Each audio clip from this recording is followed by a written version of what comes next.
So this experiment pertains to a single stage impulse generator, and the components chosen here are such that we will produce a lightning impulse. So one by one we will see the components. So these two components we have seen previously also, right? This is the high voltage transformer, insulated body high voltage transformer, and this one is the capacitor divider, so as to measure the output voltage at the secondary of the transformer. Next you see is a diode. So the polarity of the diode you can verify from the circuit diagram. So the positive side is connected directly to the transformer. Next, in the practical circuit, you will not see this resistor in the theoretical circuit, but this is a 2.5 mega ohm resistor, also known as a safety resistor, because the capacitor, this here is the capacitor, a 100 nanofarad capacitor. So when this will charge through this diode, so you know impulse is a transient phenomena. So in order to limit the current, we are using this 2.5 mega ohm resistor.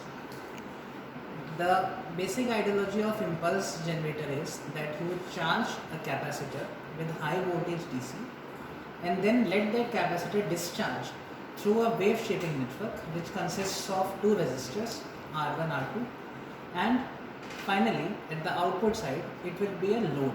So load in high voltage usually means a test object. For example, you want to test some cable with impulse waveform, or you want to test some equipment.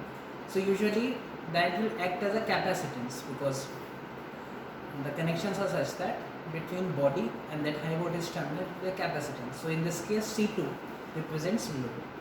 In the practical setup, the C2 is actually like a capacitor divider only, so as to capture the impulse. So unlike previous experiments of voltage doubler and Harvey rectifier, where at the output you were getting DC waveform, so we had to use resistor divider. But in impulse we can use capacitor divider, no issue, because they can only capture it correctly. Resistor dividers are not used in impulse measurement because of the high frequency load. So this is the basic circuit diagram. So after capacitor, this here is a sphere gap. So this gap between the spheres can be adjusted through the panel. So the usual procedure is we will keep the voltage at some high value and then we will adjust this gap so that it breaks at certain voltage. So after this sphere gap, you see the two resistors. This one is R2, which is marked as 677 ohms, and this one is R1, marked as 350 ohms. So these value, I hope you are able to calculate based upon the requirement of the front time and the tail time.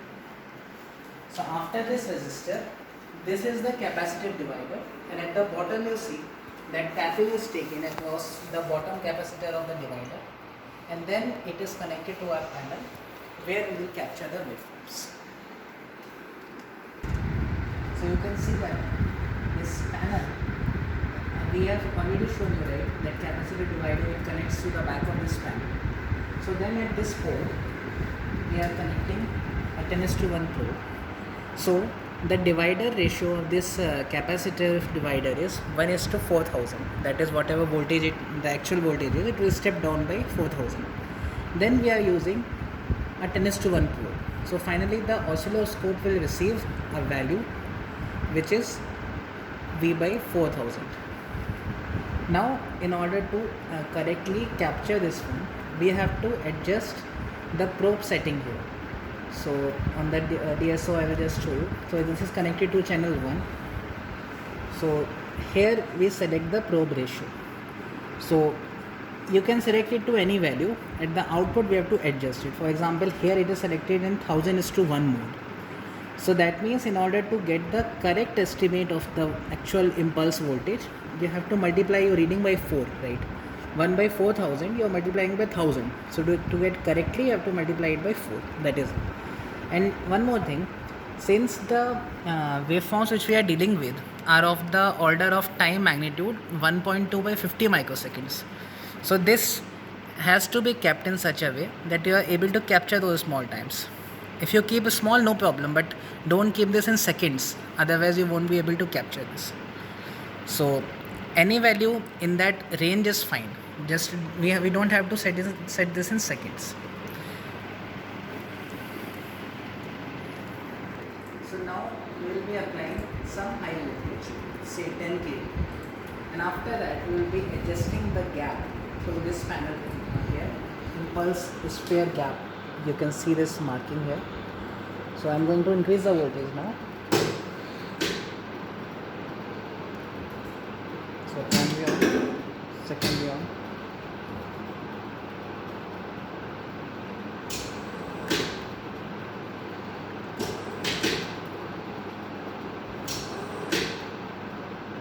This oscilloscope also is to be kept in a single mode.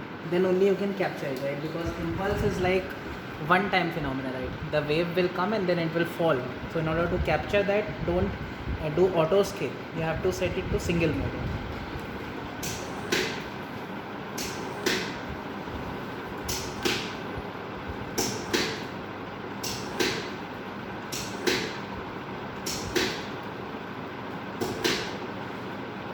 So I have kept it to 10 kV. Now through this adjustment, I will slowly reduce the gap between the spheres, so that at some point it will trigger. The gap between the spheres will break.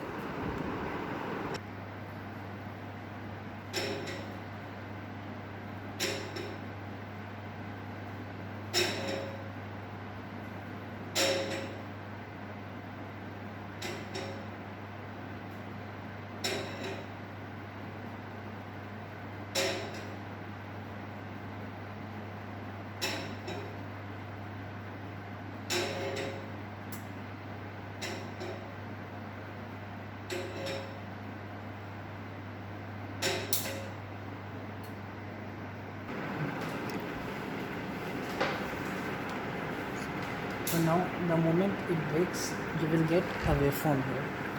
So this precisely is the lightning impulse waveform that we have generated here.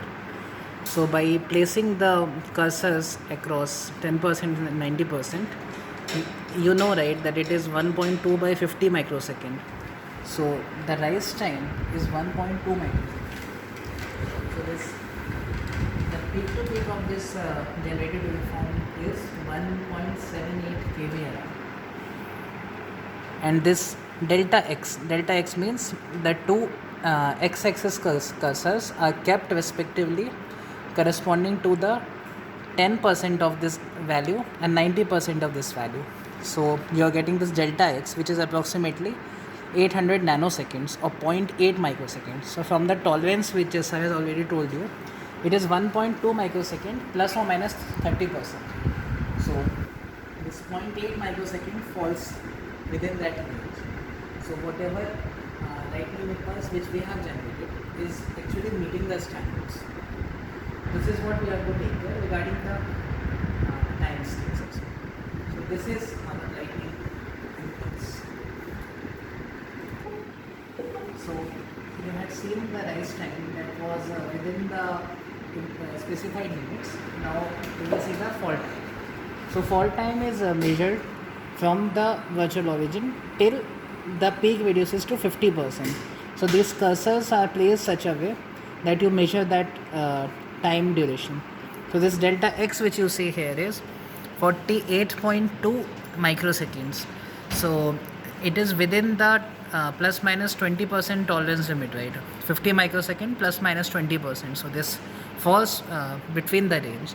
So since rise time and fall time both are within the specified tolerance, so the lightning waveform which we have generated is actually a standard lightning wave.